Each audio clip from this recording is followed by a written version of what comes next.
Hello everyone, I'm Nicolas Herzig. I'm going to present some work done at the University of Sheffield with the Sheffield Biomedical Robotic Lab. In particular, I'm going to present a model and validation of a highly extensible and tough actuator based on the ballooning membrane. Let's start with some context. New treatments have shown that mechanotherapy is a promising method to support tissue regeneration. For pathologies such as the low gap esophageal atresia, where the patient is missing a piece of esophagus, or for the short bowel syndrome, where the patient got a shorter small intestine, mechanotherapy seems suitable to help the patient to recover. However, in such a context, mechanotherapy is quite invasive and requires the patient to be sedated for a month. We've shown in a past study that we can use robotic implants to induce mechanotherapy-based tissue regeneration. We demonstrate in an in vivo preclinical trial that we can insert robotic implant inside the body of the patient and use this implant to apply some forces that triggers tissue regeneration. This is the robotic implant used in the preclinical in vivo trials. It is a rigid implant, so it is composed of classical mechanical parts and use electrical motor for the actuation. It is tough, proposes high displacement, but as a counterpart it is stiff and difficult to scale down. We also investigated soft implants made of rubber, silicone and fabric, which are more compliant, so they adapt to the body of the patient. They are tough, but got only a limited extensibility, up to 36%.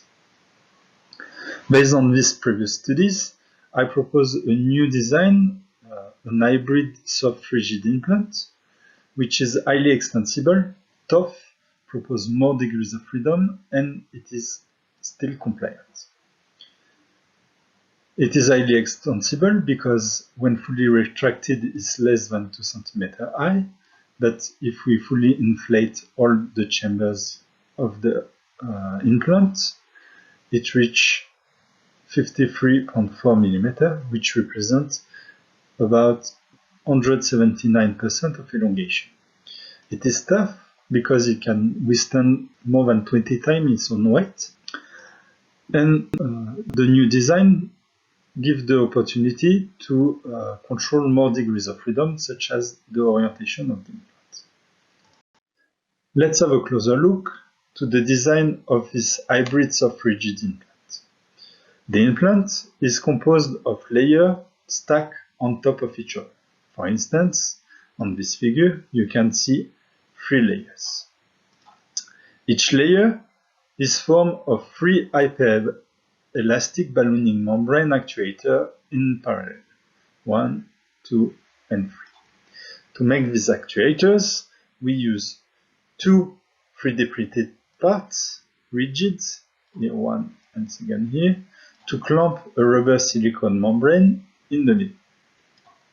The bottom part is a form of chambers and air inlets that can be connected to compressor and valves to pressurize the membrane, which will balloon through the holes on the retaining cap. Each HBMA can be inflated independently, as you can see on this picture, where only one of the HBMA of the layer is inflated. To better understand the behavior of the robotic implant, we need to model the behavior of the HBMA. In particular, we are interested how the actuator is interacting with the environment. In other words, it's how the position of the actuator is impacted by external forces. This type of model is particularly interesting to predict the impact of design parameter variations, such as a change in the thickness of the rubber silicone membrane, or a change in the diameter of the retaining disc. In the future, we aim to use this type of model to design model-based controllers and observers. The originality of our approach is to see the HVMA as an electro-pneumatic actuator. So basically, it means that inside the model, I will include the valves and the compressor. In the rest of the presentation, I will be giving a method to model actuators such as the HVMA, and in particular, giving the position variation according to input voltages and external forces. To obtain the behavior of the HVMA, we need to decompose it in three submodels. The first part is the compressor and the valves. The second part is the gas thermodynamic, and the last part is the mechanical behavior of the membrane. Let's start with the membrane. The objective of this model is to obtain the relation between the position of the actuator, its internal pressure, and the external forces applied. To do so, I propose to first write the static equilibrium and then derive the minimum of potential energy. To obtain the final equations, we need to take some assumptions, and the first one is regarding the geometry of the membrane. In this study, we will assume that the deformed membrane is following the shape of a spherical segment.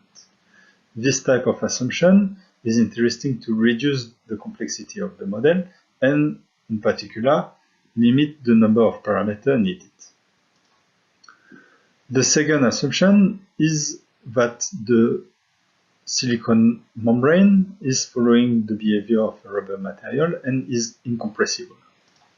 We will also assume an equibiaxial loading, which means that the stresses in the tangential direction of the membrane are equal. Then finally, we will compare two hyperelastic models. The first one is the Nehoukian and the second one is the Monet-Rivlin.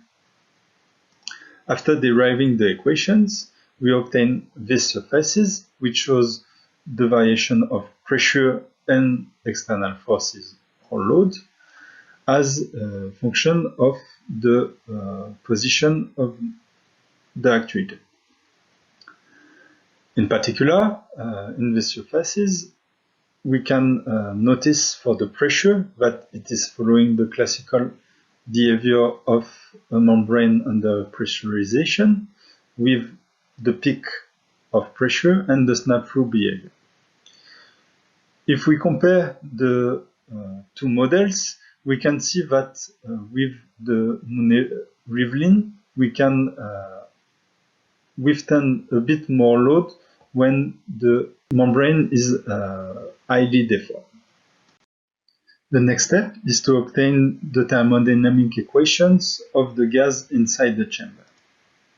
In this model, the objective is to obtain the relation between the mass, the pressure, the temperature, and volume of the gas inside the chamber and the mass flow rate of air entering and exiting the chamber.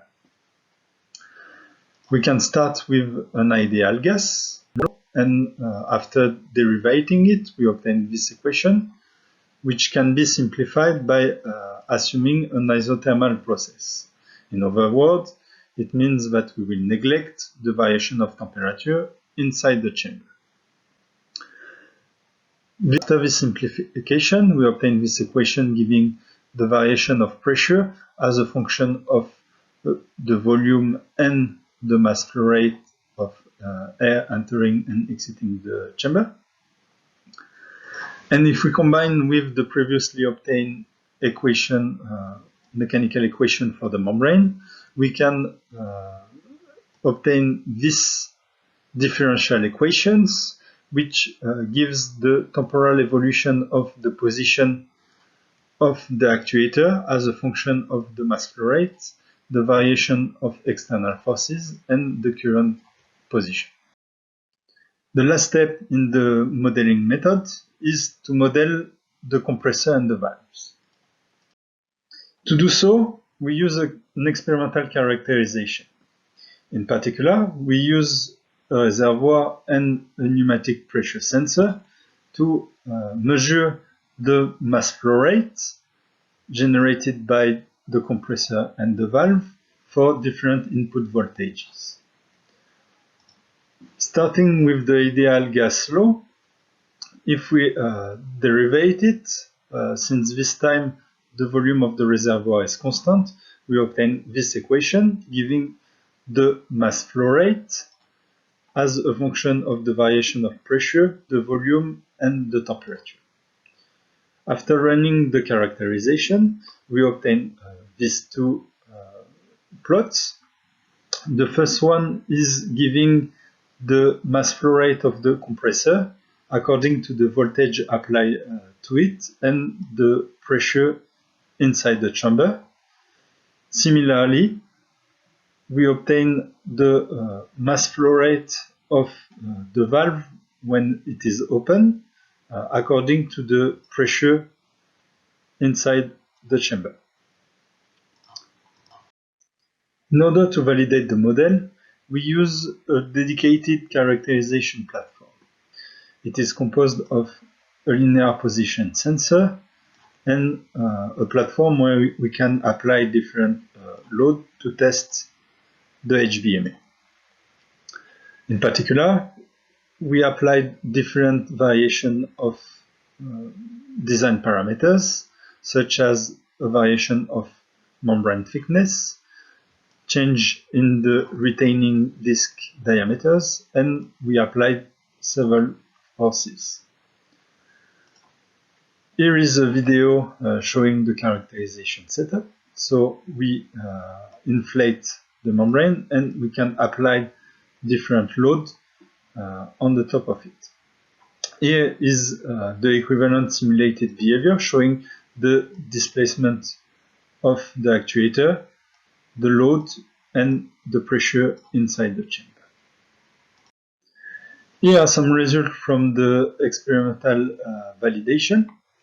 So you can see here the evolution of the position of the actuator for different inflations, and here the associated evolution of the pressure inside the chamber for different retaining disc radii.